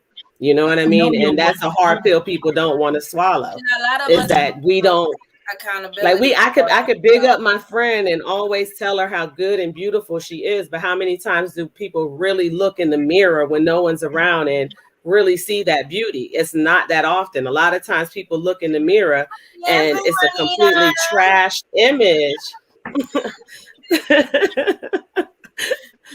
No, I really don't like this. But, Carrie. For homecoming weekend. Yeah, it is Norfolk State homecoming weekend this week. Also, don't forget, ladies and gentlemen, if you're out there, don't forget that Noah Paul will be here Friday, October the 15th. It's gonna be crazy. The AGP family will be there hosting this party. So reach out to Carrie Lazarus for your reach out to Carrie Lazarus to reserve a space in there, because right now it's getting a little hectic. So you want to reach out from now, and don't say I didn't warn you. So, and come out early, because Noah will be there from early. We're gonna have Noah in the building early. We're gonna have a great night of partying. But yeah, Cherie, get Dre on, Cherie. To the conversation that we're having, man, is a lot of times that, the blind is leading the blind and acting like they have 20/20 vision. And, how many times are you going to touch the pot in the stove and it burn you? How many times are you going to keep going back and touching it? Don't you think that I done touched it 15 times and it burned me all 15 times? What do you think, the 16th time it ain't going to burn you? And like I was saying earlier, a lot of us women don't take accountability for what we do also. Like you can have a relationship and they'll say, okay, this is not working. And then you can have another one and say, okay, this is not working. You have to pause for a second and be like, wait a minute. So is it me? Because I keep bumping into this wall. And then you say, realize, yeah, it's me. Because anytime I have this relationship, something goes wrong. So you have to pause. Yeah. Like me, I take accountability because I know that I saw signs and I just ignored it. And I kept doing the same thing over until I paused and say, you know what? Let me sit down for a second and think about things before I just, and today, and I have a wonderful husband now. So. All right, now that's right, baby. Shout out to Dre. What about Dre?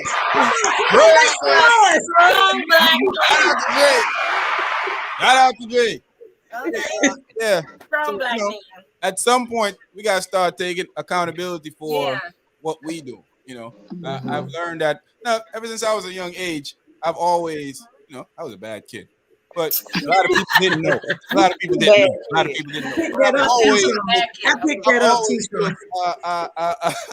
I've always took responsibility for my actions. Whenever I got in trouble, I was the type of kid that I wouldn't let my friends get in trouble. I would tell, hey, it was me, it wasn't them. My siblings, it was me, it wasn't them. My cousins, it was me, it wasn't them. And they would never do that for me. It was us.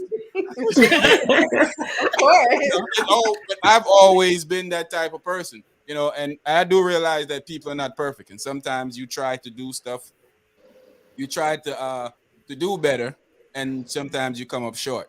And sometimes, the person that you're with, you realize that you should, before you start jumping into a full-fledged relationship with a person, I feel like you should get to know that person first. Get to know truly should. What their family is about, what they're about, how do they look at family? And baby,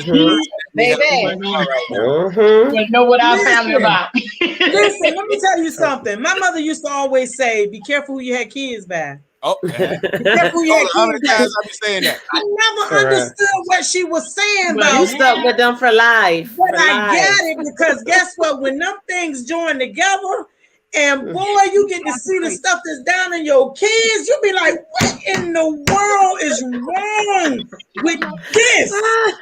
Man, I got a great look. I'm a generational curse breaker. You hear me? It ain't staying in That's you. right. It ain't staying there. It ain't staying there. I need to know exactly what I'm dealing with right? I wish I wish I'd have paid attention to what my mother was saying when she said it. But because I didn't, now I got to dig down deep and find out what's going on in his roots so I can cut that because this can't stay here. Oh, no. Isha, Lola, you feeling a little attacked, Lola? That's on them roots, boy. It's generational. You just a leaf on a tree. That's not it. It's all the way down there, man. You know, we definitely got to break that. You know, and we in a and you have to that a lot of times, you know, we follow. We see somebody doing the same thing, so we want to follow. We see a guy, you know, growing up, saw my grandfather doing great stuff with my grandmother, being a one-woman man. My grandfather wasn't one of those, and I know, well, my great-grandfather was, but my grandfather wasn't one of those guys that had a lot of kids. My grandfather had all his kids with my grandmother. My grandfather wasn't running around with the next-door neighbor, but I've seen other my friends' grandfather. I've seen some of my cousins do that. I've seen some of my uncles do that. Now, I have particular uncles that have never done that. I have my uncles that are great examples for me, and I saw that how they treated their wife. But guess who I emulated? My uncles that wasn't treating their wife good. That's what I see now. So you made a choice. Yeah, you make that's what I'm saying. Long story short, make the choice to do better. You have to make the choice. Yeah. I'm tired of going on social media and see women saying there ain't no good man out there. When we know good and well that there's a lot of good men out there. You just don't want those type of guys. You choose the guys that you think that you want. You want the guy that all a bunch of other girls want, and they're gonna give you hell. And you're gonna have to go through hell. Whatever you want to go through till you figure it out, because it's not going to change until that person himself figure that I don't want to do this anymore. And it takes a lot for a man to sit back and say, all right, I'm good. I'll be good. Good. So it's all up to you. There's guys out there that you could choose that'll never do that to you. Treat you like a queen, do all, drink your bath water. You went way back. I don't need you to do none of that. It is true, but we'll let you know now. We just went through COVID. I don't want you to come nowhere near drinking no bath water. I'm gonna look at you. It is true what Miss That's no longer attractive. Cutting those roots, cutting it at the root, because I remember I was talking earlier with Sean, and I even I said, I saw my grandmother be abused by my grandfather. They stuck together. My mother be abused by my stepfather. They stuck together. And when I went into my oldest two kids, their father, it was abuse. And I was thinking, then I said, wait a minute, wake up. You have a daughter. And I cut that right there. Yeah, cut it right there, because you cannot. I would say I refuse for my daughter to go through. No. You can have that. You can have everything you want. These are all materialists. I can get a house again. I can get a car again. I can get all those things again. But yes, it clicked for me, Miss Juanita, when you said generous, like the curse. And if you don't stop it yourself, it is you that has to stop it. You can't. We cannot keep blaming our parents. Our parents learn from their parents. Their parents learn from their parents. Exactly. We cannot keep blaming our parents. And at a certain age, you have to think like, okay, I have to stop this myself. I have to stop it myself. Accountability. Yes. Accountability is like one of the biggest things that you can always be a victim, and this is because I went through like a whole little mental thing where I had to acknowledge the accountability, and I had to realize, like, even you can be a full out victim. You could walk across the street and you can get hit by a car, but having true accountability is still kind of looking at it like, well, what could I have done to prevent myself from being in that situation? A lot of times we get trapped in this victim policy where it's like, oh, well, they did this or they did that. It's only going to hold you back. Like, it's not saying I don't want to take away from someone being a victim, but sometimes you do have to look at your part in situations, because you could be so blindsided that you're a victim that you don't realize well, you made this step that really puts you in a dangerous situation to become that victim. And that's a lot of accountability that we do have to, you know, like we've been through stuff as people, like Miss Danita said, we've been through stuff as people. We know that they put us down. How many years are we going to keep talking about them putting us down before we ourselves build ourselves up? Like, they're not going to come back with reparations. They're not, like, we can't sit around and wait for them. We have to start doing that within ourselves. If we keep damaging ourselves, if, like, Black women, like, I make it a must to call everyone beautiful. You know what I mean? Why? Because women are constantly being, you know, picked on by each other and called names and things like that. It's harder for you to give another woman a compliment than it is for you to say something bad about the next woman, you know, and that's something that us women do against each other, something that the Black community does against each other, but it's something that we've been taught since we've come here. Unfortunately, we've been taught individually that we're not nothing as a whole. So it's like, if we all start building ourselves, then we can build together. You know what I mean? We have to get to that point. That's a fact. I've been called And one thing we have all to my life. Tahira, I just want to caution you also. You know, I know you're talking about there's a difference between being a victim and victim mentality, because there are situations where you can be a true victim, where there's nothing that you did and somebody victimized you, and then at that point is, what do you do to move forward and not stay in that state? But we don't want to say, you know, it was something. Always look at yourself, because there are circumstances, and if you look at it that way, it can drive you crazy, because there's certain people would choose you to victimize you, and there's no part that you played in. It was just because they were a predator, and you at that point was the person they chose to victimize. So it's not always that we play a part in our victimization, but once that happens, no matter how traumatic it is, we need to get the help or whatever it is we need in order to move forward mentally. That's what you're absolutely correct. That's what I meant by that, is by me healing in that situation. I could be rightfully hurt, but in order for me to heal, I have to understand that part. So you're absolutely, thank you for clarifying that and someone not taking it the wrong way.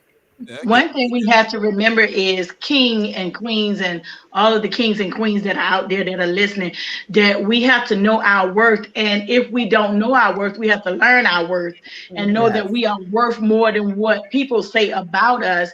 And to know, as Juanita, my cousin, always say, she said, my name is Juanita Ricks and I am somebody. So you have to tell that to yourself. I am Danita Smith and I am somebody. Because if you don't talk to yourself and tell yourself that you are somebody, then you will allow everything, every word, every negative conversation to come into your ear and put you down. Somebody can call you ugly all your life, and you will look in the mirror and say, I am ugly. But you got to look in the mirror. I've been there.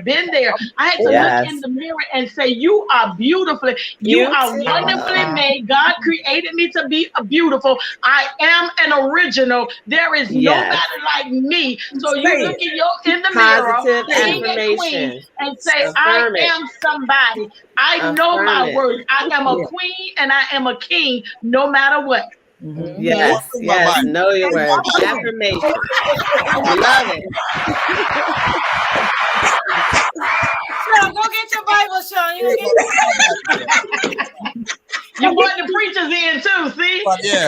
But Leviticus. Look, we're going to tag now, because the other part to that is, if you were worthless, why do they spend so much time imitating you? Why do they pushing you down?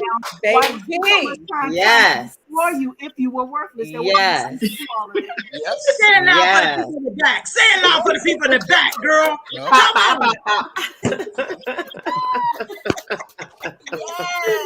Yes. They're just afraid that you might find out how much you worth, and then stop them. And that's what happened a lot of times. We don't know our worth. You know, males, females. So you know, you settle for something that you know is better for you. I was talking to Cherie last night. We were just having a conversation after seeing something a friend was talking about, and it was like you're absolutely lost with the thoughts that you have about what's going on. At some point, you know, like I was saying, how many times you gonna touch the hot pot before you realize that it's not the hot pot, it's you. That's you. Mm-hmm. Yeah. So, you know, what you do is remove the hot pot out your way and put a cold pot there. So when you touch that pot, Don't burn. That was me. My friend, you know, I said to my friend, you know, and who you have around you makes a big difference. You know what I mean? Absolutely. Because when you have people around you, you know, that are going to tell you reality versus people who are just around you to boost up your ego, you know what I mean? I love to surround myself with true people who are going to call me out on my BS because I'm gonna call them out too, you know. And I said to a friend one day, I was like, I only attract bad boys, you know what I mean? And she looked at me, she said, girl, you are beautiful, you are educated, you attract a lot of men. You only want those bad boys. That's You it. need to stop sitting there putting it on them. You the one going after these kind of men. You know what I mean? You can really get any man you really want if you put your heart into it, but you rather go after these guys. So stop saying they the only ones attracted. Say you're attracted to those kind. And it was like a hard pill to swallow, but it was true because you know. I love my friends. They give it to me raw. My friends do too. Tell me about myself. I love it. Tell me about myself. You know, I might be mad. We might argue about it. I might cry in the car, but we'll be good tomorrow. Need some tissue. Get over it. That's Sean, y'all. He will I'll tell you cry in the something. car. Like, oh my God. Sean, you know. Yeah, well, hey, you did. I'm a blunt person. So a lot of my friends don't like that. But I do have friends that cherish that characteristic in me, that they really love to have conversation with me because they know I'm going to tell them the truth. You know, my friends are going to say, you know, back to the hot pot again. Burn the pot, keep burning. Dummy, stop touching the hot pot and it won't burn you. You know, that's the type of person I am. I'm gonna be straightforward with you. I'm gonna tell you the truth of the situation. I do realize there is time that I need to pay attention to what your emotional state is. Yes. Be very delicate how I deliver the message to you, that it won't go over your head or it won't go under your head. It will go to you, that you understand what I'm saying. But for the most part, I'm very blunt, and I'm gonna tell you, dummy, stop touching the hot pot. So, you know. Yeah. I didn't tell you stop touching the pot. You keep touching the pot. Go touch the pot again. Go ahead and touch the pot. Sean, you gotta wait until the wound heal, and then be like, I told you to stop touching. If you do it right then and there, they're too emotional. You know, you get right time and right place. I'm glad you ladies came by tonight. It was fun. Definitely. Awesome. Loved it. Don't want to keep Miss Danita past her bedtime too long. You know. She already asleep. You just can't tell.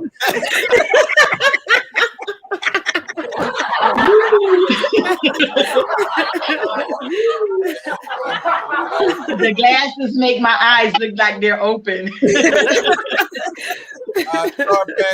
Star Pants did ask for a part 2. Nebraska Jones, big up yourself. He's one of our friends from all the way down under. He's from Australia. He's always here with us.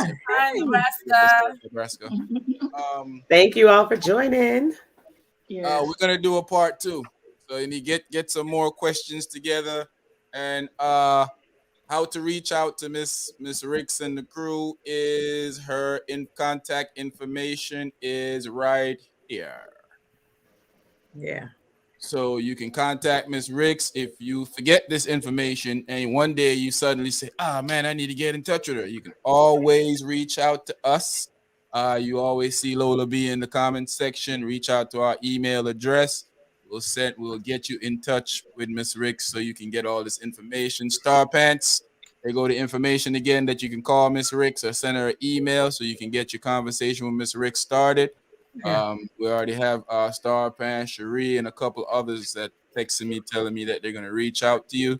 Awesome. And unfortunately tonight we didn't poo-poo on anything, so this is a good refreshing here. You know what? We can't without poo-pooing on something.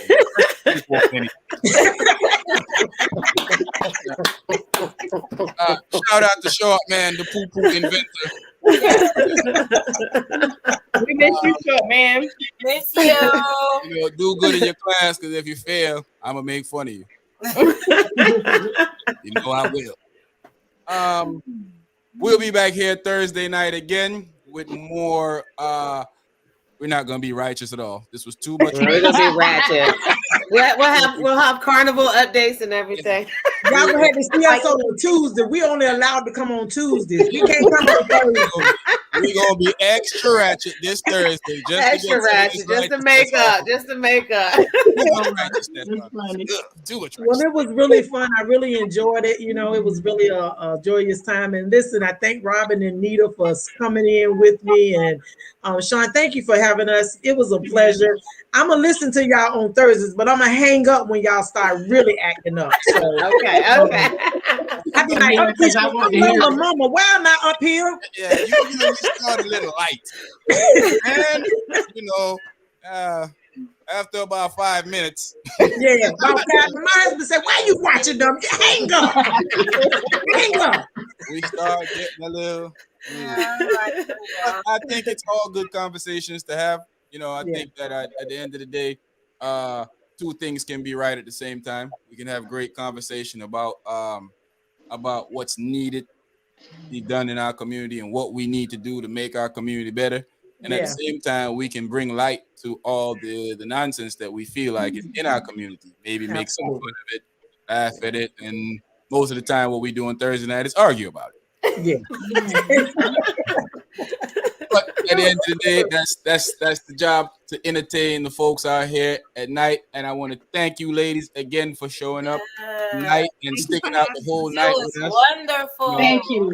Awesome. Experience talk. We might have to bring y'all back on a later segment on a Thursday, because we have relationship conversation on Thursday nights. So we might have to bring you guys back on a third. I wanted to bring you guys right after we get out of Ratchet. Yeah, bring us in after y'all get out of Ratchet. We dying down a little bit. We bring you. You might need to start it off with them, Sean, so that they might be that balance to keep us, you know, a little calm. You just never know with us. But definitely, thank you, ladies, for coming through again. Miss Ricks, just want to thank you very much for passing through tonight. You want anything you want to say to AGP Universe before we leave? Hey, listen, I just want to tell y'all to get your house in order. Stop playing around with this thing. Get your house in order. Listen, if you don't contact me, contact somebody. But get your house in order. It's important. It didn't come before you tonight for no reason. You need to do something about it. Listen, knowledge is power when it's applied. So let's apply it. Can we do that? Apply that pressure. Yes, definitely. Love that. Yeah. Ms. Robin, you have anything you want to say to AGP Universe before we get out of here? I just want to say the comments have been hilarious. I've been looking at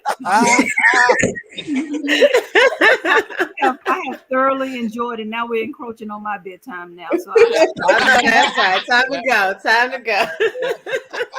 I'm the only one be up all night because I'm gonna run this business. Okay, you need to call me tonight. Call me. Make that moolah. Hear that, Star Pants? You can call. Get that money. Business is running. Mr. Nita, how you doing? Got anything you want to say to the AGP Universe before we get out of here? Thank y'all for keeping me up till about 10 o'clock. But, we know better, so let's do better. When you know better, you do better. So since you know better, you got the information, go ahead and reach out to Miss Rick. She truly will help you out. And guess what? We don't got a family right here on this podcast. I love you all. That's right. Love you too. You guys are officially part of the AGP family. Definitely. I just got one question. When we gonna get our shirt? I'll get you a shirt. If they get a shirt before me, if they get a shirt before me, Lola, you notice he ain't send that shirt down there with me to Miami, right? You do notice that, right? I could have hand delivered it. I said this last week. What if Lola already got a shirt and we just acting like Lola ain't got no shirt? That ain't true, because I know Lola. Lola will have her shirt on. You ain't gonna just leave her out. Sure, Lola. I'm over here with Harry Potter. Hey, Lola, you got something you want to tell your mama? What? All right, Lola, don't have a shirt. We're gonna stick to that story. Doesn't have a shirt. Hey man, thanks for everybody for coming out with us tonight. Don't forget that Noah Power will be in the building this Friday night. Reach out to Mr. Lazarus if you need some more information. His number is on the flyer. You can check him out at Kerry Lazarus on all social media platforms. Ask him a question, send him an email, send him a message to get a chance to win a free ticket. So you can send out a message to Mr. Lazarus telling him that the AGP family send you to get your ticket. And if you enter into that competition to able to get a chance to win 2 free tickets for you and a companion to get to this party Friday night. AGP Universe, AGP family. Thank you guys for coming out with us tonight, man. I enjoy myself. I can't leave before I show you my loves.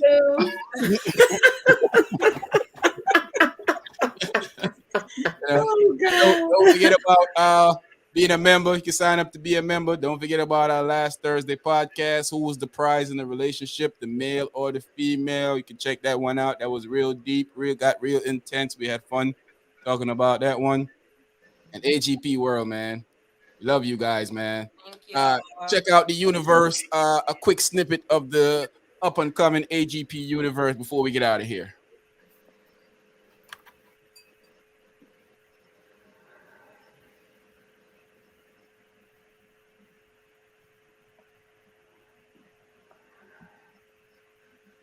That's the AGP universe. All right now. Coming here in the future. AGP fam, tell our people that we're out of here. We enjoyed y'all tonight. We love y'all. We out of here. All right, good night. Good night.